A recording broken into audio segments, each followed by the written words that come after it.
Good evening there, everybody. What is happening? Hopefully, y'all are having a wonderful day today.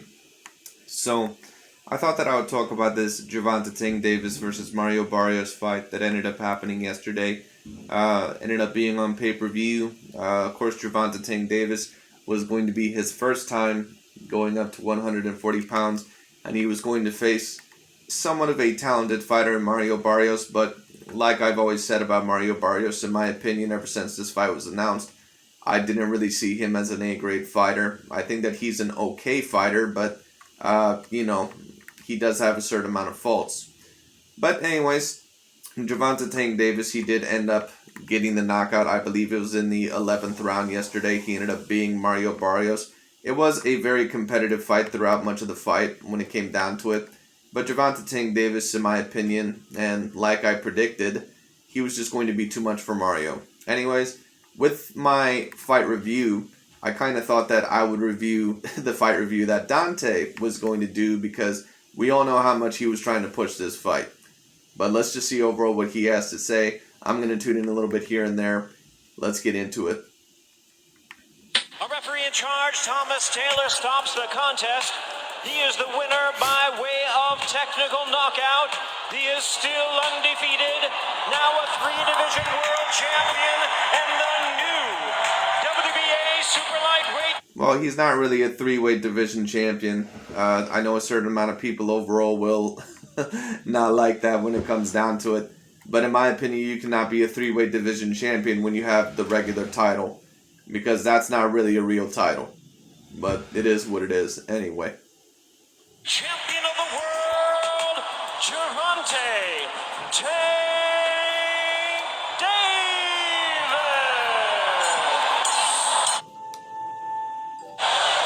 You can't fight the power of Gervonta Tank Davis. What a scintillating display of his ferocity, Al Bernstein. Dante's Boxing Nation, what's going on, guys? So, big drama in Atlanta, huh? Gervonta Tank Davis moves from 130 to 140 and stops the towering, undefeated, a man that had never been knocked down before. Okay, well, and this is pretty much what I predicted Dante would do. He's going to put spice, a bunch of spice on this when it comes down to make it seem a lot better than what it actually was. And don't get me wrong, I'm not trying to degrade Gervonta Tank Davis' performance. It's very obvious that even when I take a look at this fight, even a fight where Gervonta had a little bit of problems, Gervonta is an A-grade fighter. There is no debate about that. Gervonta is one of the most talented fighters that I see today in the whole entire boxing scene. Gervonta is really a phenomenal fighter. But this fight was not an A-grade fight. Let's not sit here and pretend that Mario Barrios was one of the top, 4 or 5 guys in that division, because he wasn't. It is what it is. And, it's no offense against Mario, but he's just really not an A-grade fighter. It is what it is. But, like I said, it's very interesting. Dante, he'll go after Canelo Alvarez for apparently going after the weakest guy when it comes down to it. For going after an undefeated two-weight division champion like a Billy Joe Saunders. Now, Billy Joe Saunders, in my opinion, you can argue that there's some other people that he could have fought that were more talented than him, but Billy Joe Saunders is still one of the top fighters out there. But when Gervonta Tank Davis in the 140-pound division, when he goes after Mario Barrios, a guy that probably, had he not got 2 knockdowns against Akhmedov, he probably would have lost that fight when it came down to the overall. Dante doesn't seem to bring up that information. I just think that's very interesting. If you don't believe me, go ahead and take a look at Mario Barrios' fight against Akhmedov. I mean, that he's very fortunate that he ended up winning that fight. If it weren't for that last knockdown overall in that round, because Akhmedov, he fought very unintelligently and kind of went a little bit too forward in that last round with his hands down, he probably would have won that fight. But it is what it is. But once again, is Tank Davis fighting a fighter off of their worst performance? Even though, of course, Mario Barrios, he did have a very good performance against Ryan Carl, but let's admit, Ryan Carl, he's not really that high caliber of competition. So once again, it's just interesting to me, the narratives that Dante loves to spread about certain fighters that he doesn't like versus fighters that he loves. So it's just interesting. Mario Barrios. Now listen, guys, it's one thing to knock out or move up in weight and knock out a fighter who's already been knocked out before, or is known for getting knocked down all the time. But when you go up and you're fighting top 3, one of the best fighters in that division. Top 3? What are you talking about, man? Top 3? What are you talking about? Mario Barrios ain't top 3 in that division. What the hell are you talking about? Mario Barrios certainly is hell in top 3. What the hell are you talking about? Is he better than Josh Taylor? Obviously not. Is he better than Regis Prograis? Obviously not. Is he better than Jose Ramirez? Obviously not. Is he better than Victor Postal? In my opinion, no, he's not. How the hell did Mario Barrios get to be one of the top 3 guys in that division? What the hell are you talking about, man? Come on. And you stop him. That's extremely impressive. So, Gervonta. Well, like I said, it's exactly what I predicted. And this is why I wanted to review this video, because when it comes down to it, like I said, once again, my job is not to degrade certain performances. That's not my goal here. I'm not sitting here telling you overall that Tank Davis is shit or anything like that. It's obvious that Tank Davis is a spectacular fighter. It's obvious that he's a once-in-a-lifetime type of fighter. There's no debating that. But, when it comes to this fight, let's not sit here and act like Mario was this super-duper, huge contender. When it comes, I'm not saying overall that he was a bad fighter. Obviously, he fought back quite a bit. And I give Mario a lot of credit for showing a lot of heart, and giving Tank Davis some problems. But let's be real, he's certainly not one of the top 2, top 3 guys in that division. That's just ridiculous. I mean, what the hell has Mario ever done in that division to be one of the top 3 guys? I mean, are you kidding me? No way he's one of the top 3 guys in that division. No way in hell. Not a chance. I'll tell you, he knocked down Barrios 3 times in this fight. He stops him in the 11th round. The first half of the fight, surprisingly to me at least, Tank Davis, he was trying to box. Or at least I say the first 3 rounds, he was trying to box the much taller, longer Mario Barrios. And he was able to do that a lot of times because Mario cannot avoid that left hand to save his life. Mario, he does have a little bit of problem with head movement. So it is what it is. Gervonta, once again, man, I'll tell you what, that boy can hit. Gervonta might be the most powerful puncher throughout the whole entire lower weight divisions, and also even throughout 140 pounds. I mean, that dude, man, that guy has once-in-a-lifetime type of power. And I thought that was a mistake. Now I understand, once again, you're moving up 2 weight classes and you're fighting against a guy where he can land anything and the fight could be over because of his size and height. Mario has good power. He doesn't really have that type of good power. I think that, he's a decent puncher, but I'm not sure if I would call him an A-grade puncher. A certain amount of people would disagree. Now, don't get me wrong. What I will give Gervonta Tank Davis credit for is this. He took Mario's punches very, very well. He took his punches very, very well. Because it's not like Mario, it's not like he has no power whatsoever. But when it comes down to it overall, once again, Mario, he's not an A-grade puncher. Even overall, if Gervonta Tank Davis, I promise you this, if you were to face Teofimo Lopez or Vasyl Lomachenko in a fight, their power probably would be more than what Mario Barrios' is. And a certain amount of people would disagree, but those guys are A-grade punchers. Mario, he's a good puncher, but, he's not really a great puncher. An advantage. With that being said, I thought Tank Davis, he was down the first 3 rounds in this fight. But around the 4th and the 5th rounds, it started to be more of a chess match where it may be only like about 2 or 3 punches that were landed, but those punches were often landed by Tank Davis. I agree with that. Tank Davis, I think within the first 4 rounds, I think I had Mario Barrios up 3 rounds to 1. And I can't remember exactly what I said in my prediction video, but I said that I wouldn't be surprised if Mario, if he was going to be competitive for maybe about 4 or 5 rounds. He was somewhat competitive throughout a decent amount of the fight, but he just did not have the skill set. He did not have the head movement. He did not have the defensive responsibility to really get away from a certain amount of Tank Davis's punches. It is what it is. Tank was often out-jabbing the much longer, the much taller Mario Barrios. But his main weapon that he... Actually, I thought Mario was mainly out jabbing him, but what Gervonta Tank Davis, what he was landing was that good straight left. That's what he was landing. And Mario, like I said, Mario couldn't avoid that left hand yesterday to save his life. So it is what it is. Anyway. kept landing, the main punch he kept landing throughout the fight was his lead left hand. He was almost landing it whenever he threw it. But what I couldn't understand, because I had just watched or rewatched the Barrios versus Akhmadev fight. And in that fight... For 175 years, New York life has been helping people act on their love. Okay? So they can look back and say, we did good. Akhmadev, he was landing the right hook, the lead right hook at will. And keep in mind, he's a southpaw just like Tank Davis. And of course, that's one of Tank Davis's best weapons. So I was wondering why, like the first 6 rounds or so, he never really threw the lead right hook. And as soon as Tank Davis threw it, I could have swore it was like almost the first time he threw it, he knocks down Barrios. Then he knocks him down the second time in that same round and almost got Mario Barrios out of there. Yes, he did. I thought the fight was over.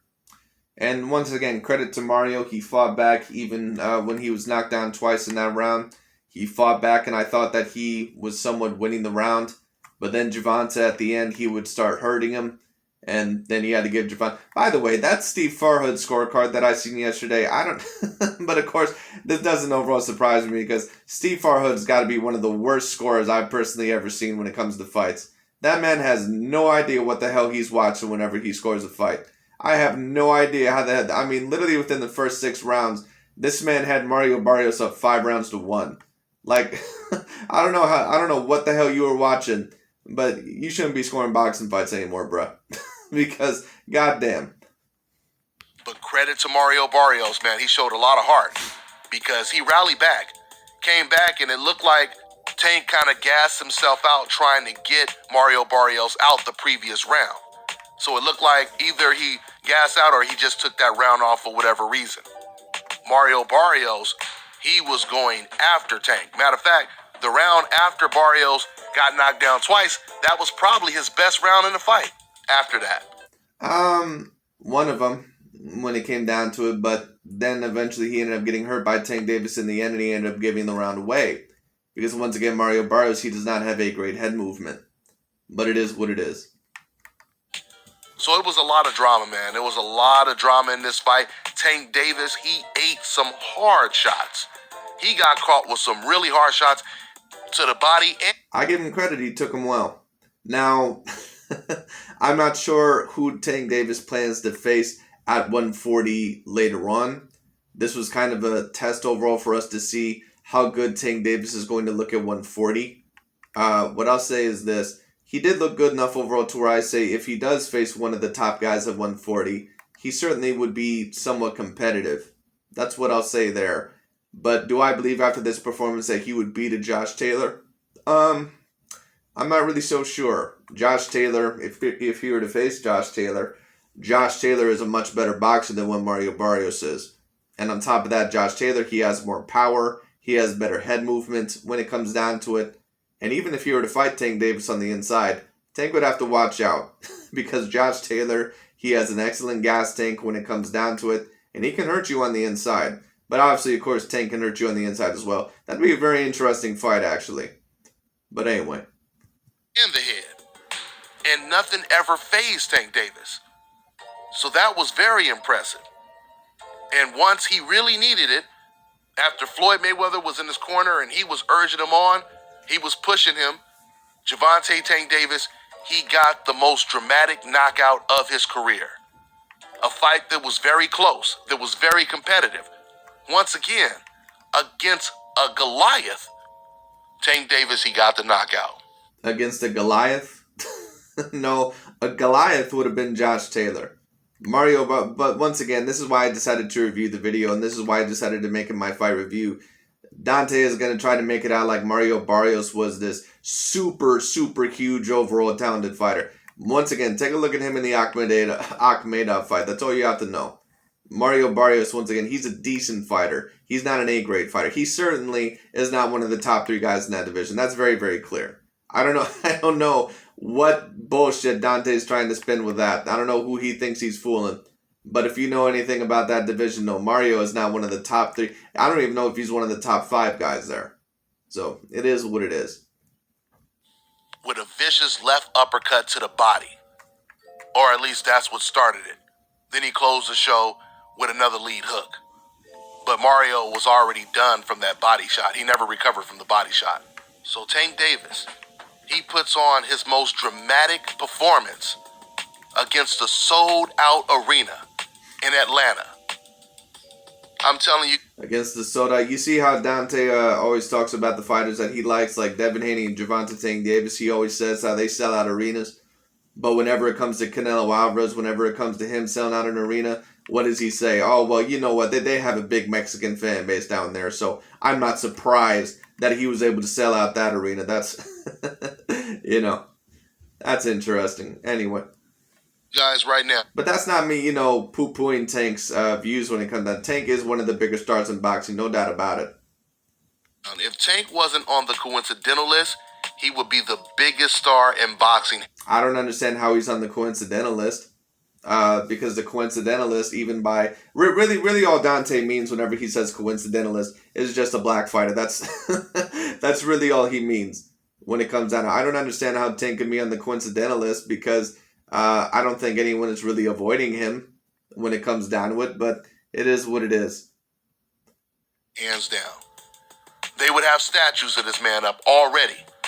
They would already be saying that he's top 25. One of the greatest of all time, like they did with Gennady Golovkin, way before he lost to Canelo Alvarez. And I'm not saying this is what Tank Davis deserves. Well, here's the problem, Dante. Gennady Golovkin, when it came down to it, he was dominating a whole entire division. Gervonta Tank Davis, when it comes down to it, and I'm not saying that, maybe the hype behind Gennady was not a little bit too much, but I'm not going to say overall that he was a hype job because that just wouldn't be the case. A hype job is Adrian Broner. That's what a hype job is. A hype job overall, even if you don't want to call Adrian Broner a hype job, a hype job, I guess, would be someone like a Felix Verdejo. Those guys are hype jobs. Gennady Golovkin was never a hype job just because he lost to probably the number 1 pound-for-pound fighter of today in Canelo Alvarez. But it is what it is. I mean, Gervonta Tank Davis, he is doing great things. But when it comes down to it, Gennady Golovkin was dominating a complete entire division. When it came down to it, Gervonta, he hasn't really done that type of work yet. Now, he has beat Leo Santa Cruz, which still to this day is the best win of his career.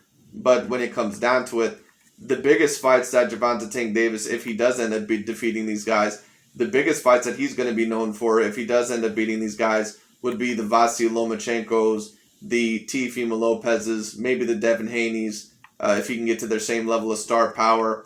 And if he does fight at 140... then, of course, the Josh Taylors, the Regis Prograis, the Jose Ramirez's, those guys. But we'll see what happens. Right now in his career, but I'm saying this is how they would be praising him. But with all that being said, there's no doubt about it, Gervonta Tank Davis is still one of the biggest stars in boxing. I agree. Not too many American boxers can go to Atlanta or any state at that matter and sell out arena, especially without a Mexican fan base. Because Mexican fans are like some... Well, Mario probably had a certain amount of a Mexican fan base, so, I mean, it is what it is. ...of the biggest fans in the entire sport of boxing. So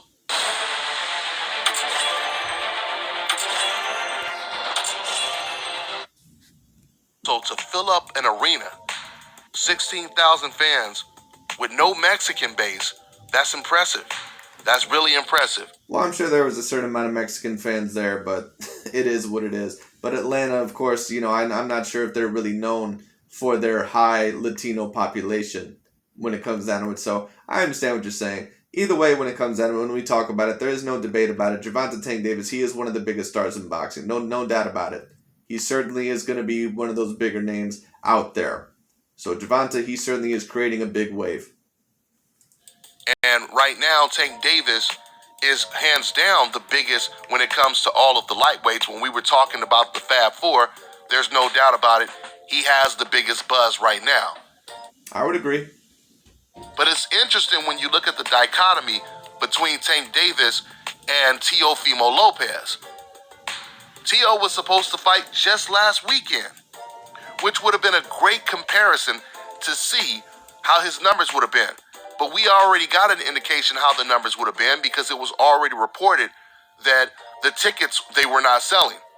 Matter of fact, even when they dropped. Well, Teofimo Lopez, even for how big of a star he is, I'm not sure if he's a bigger star than Gervonta Tank Davis.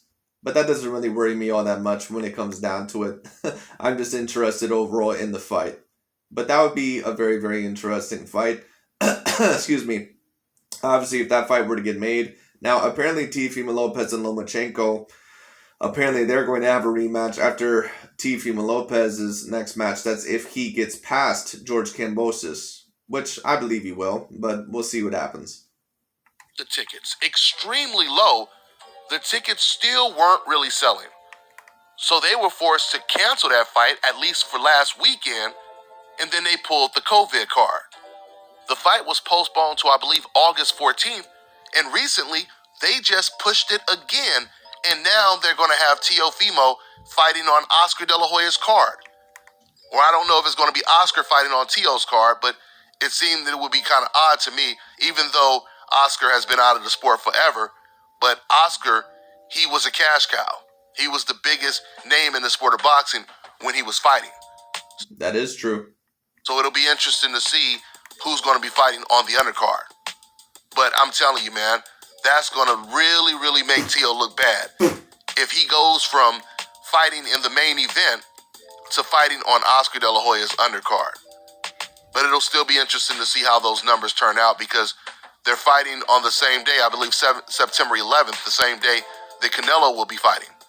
So they're still going to be... Oof. That means overall those numbers are going to suffer a little bit.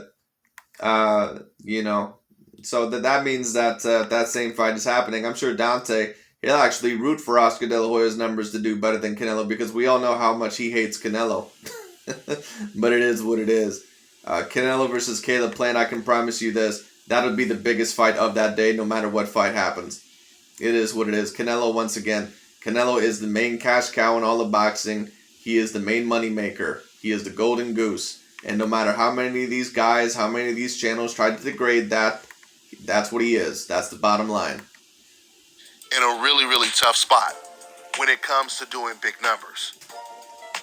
But I know for a fact that Tank Davis's card, it did good numbers. I'm assuming the pay-per-views were anywhere from 250 to 350,000. And those would be really good numbers. And I say good number. Yeah, certainly not bad overall for a guy, facing a person overall that probably is not overtly well known. So, yeah, those would be pretty decent numbers. Is because I know that the Teofimo versus Kambosos fight, I don't think it would have did any more than 100,000. 150,000 at the most. So, this was a success story for boxing and mainly for Gervonta Tank Davis. I don't know where Gervonta goes from here, but now... I'm not really sure where he goes from here either. I'd like to see Gervonta Tank Davis in a lot of big fights. I'm not really sure exactly who he should face next. Maybe a Devin Haney. Maybe Devin Haney overall would be a very decent fight when it comes down to it. It seems like Teofimo Lopez and Vasily Lomachenko that they're going to be busy, possibly setting up a rematch, and I don't necessarily have a problem with that. Ryan Garcia, obviously that would be a colossal fight, but personally, this is just me. I've never really been interested in Ryan Garcia versus Gervonta Tank Davis. This is just my personal opinion because I don't think Ryan Garcia, I don't think he can beat Tank Davis. I think that Ryan Garcia would get absolutely folded by Gervonta Tank Davis. I think he would get knocked out within the first 6 rounds. That's personally what I predict. Ryan Garcia may even be less of a threat than Mario Barrios. This is just my opinion on Ryan Garcia. As soon as he faces one of those A-class fighters, he's not going to win against those guys. That's my opinion. But we'll see what happens. As old media always says about fighters on the hope list, Gervonta Tank Davis, he calls the shots. There's absolutely no way Teofimo Lopez can call himself the A-side next to Gervonta Tank Davis. That probably is the truth. Or even a Ryan Garcia at that matter. So we'll see. Ryan Garcia might be a little bit different, but we'll see overall what happens because Ryan Garcia does attract a lot of attention. But Gervonta, he may even be a bigger star than Ryan. Man, we'll see who Gervonta Tank Davis fights next. I got a feeling he might go back down to 135. They're doing a great job finding Tank Davis really big opponents, considering the fact that fighters are avoiding him. Once again. What fighters? What fighters in particular are avoiding a Tank Davis? What fighters in particular are avoiding a Tank Davis? I would really love to know this. I've never heard one fighter overall say that they're avoiding a Tank Davis right now. Maybe a Ryan Garcia, but besides him, who is avoiding him?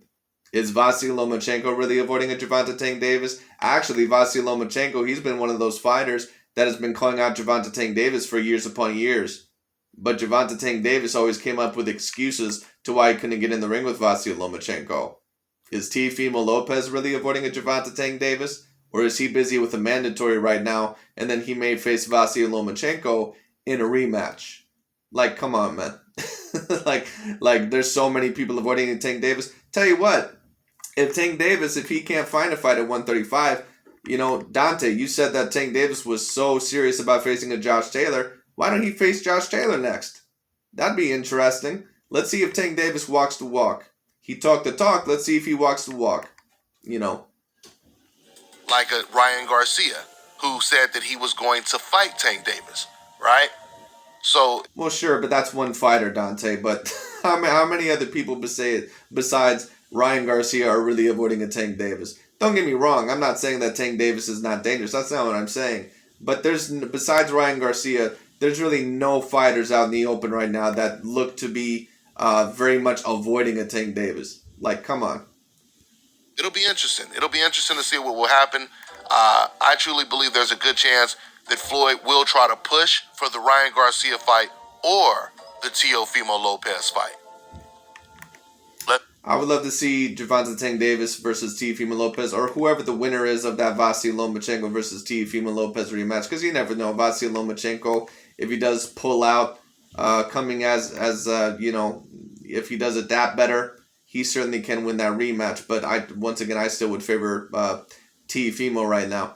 But when it comes down to it overall, I would love to see Gervonta versus either Lomachenko or Teofimo Lopez. I would love to see either one of those fights. That would be a great fight. That would be a fantastic fight. Ryan Garcia, he's obviously very popular, but when you take a look at him overall, he's obviously the weakest link there when we talk about the talented guys at 135. I don't think that he can beat any of the elite 135 pounders. But that's just my personal opinion. See how it plays out. That's all I got for now, guys. I'm on to the next one. That's really about all I got for today, too, as well. We'll see overall what happens. But I decided to review this video for my fight review because I knew Dante was going to make this a lot bigger overall than what it actually was. Once again, that's not me trying to tear apart Gervonta Tank Davis. He is a all-time great talent, and he is a great fighter, very clearly.